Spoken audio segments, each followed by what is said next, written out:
அதாவது எனக்கு திருமணம் செய்து வைத்தீர்கள் அல்லவா உங்கள் மகன் அவர் வாழ்ந்து மடிந்துவிட்டார்.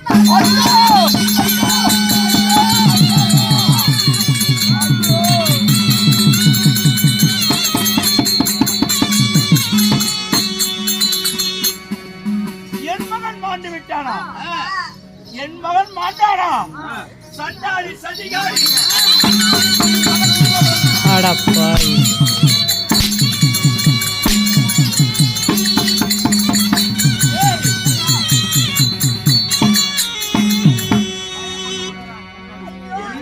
ராசியோ என்ன லட்சணமோ என் காலெடுத்து வைத்தவுடன் என் மகன் இறந்து விட்டாரு.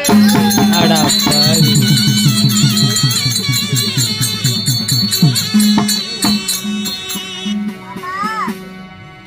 நான் ஒரு பாவம் அறியாதவள் மாமா. திருமணம் செய்து அதாவது திருமணம் செய்து இந்த தாலின் மஞ்சள் கயிறு அந்த ஈர கூட காயில மாமா. என் மன்னவர் மாண்டு விட்டார். என் மன்னவரை பிரிந்து தனக்கு விதவியாக இருக்கின்றேன். சண்டாளி மாமா நீ பிறந்தவுடனே தாயத்தின்னவன் மணமேடையிலேயே என் மகனை கொண்டு விட்டாய்.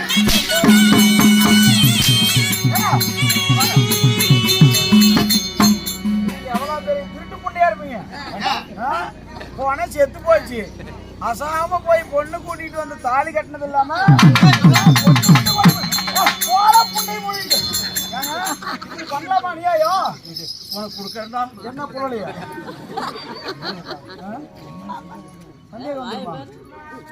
என்னால வந்து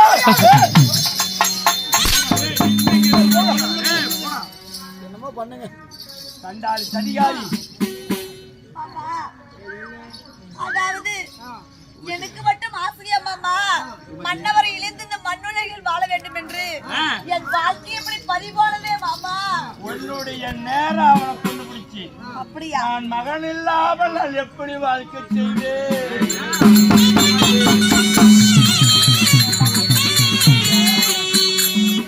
மரம் இருந்தும் நான் இலையில்லாதவன் ஆகிவிட்டனே ஆண்டவா.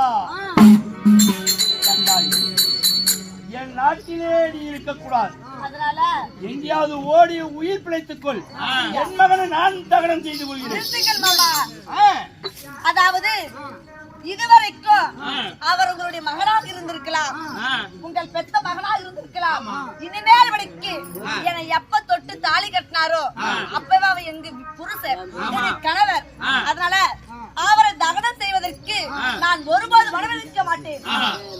இது என்ன சபரியம்டா? இந்த படத்தை வச்சு நாம என்ன பண்ண போறோம்? நீ எல்லாம் மனுஷனா கேக்குறேன். என் நாட்டு மக்கள் நோய் நொடி வினிவிடிகள் இல்லாமல் இருந்தால் போதும். அது போதும். இவன் தாலி கட்டின அந்த தோசை நீங்க இருக்கு. நீங்க அரண்மனை சோசியர் சொன்னது போல் எங்கேயே கொண்டு போறா? எடுத்து கிளம்பு. என் மகனை எப்படி அதாவது உயிர் பிழைக்க வைக்க வேண்டும் என்று எனக்கு தெரியும்.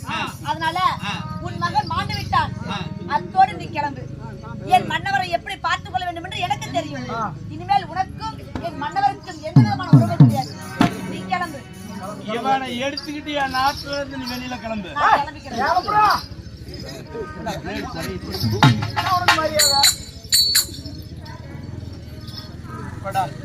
எப்படியோ ஒரு விதத்துல நான் நினைச்சதை சாதிச்சுட்டேன்.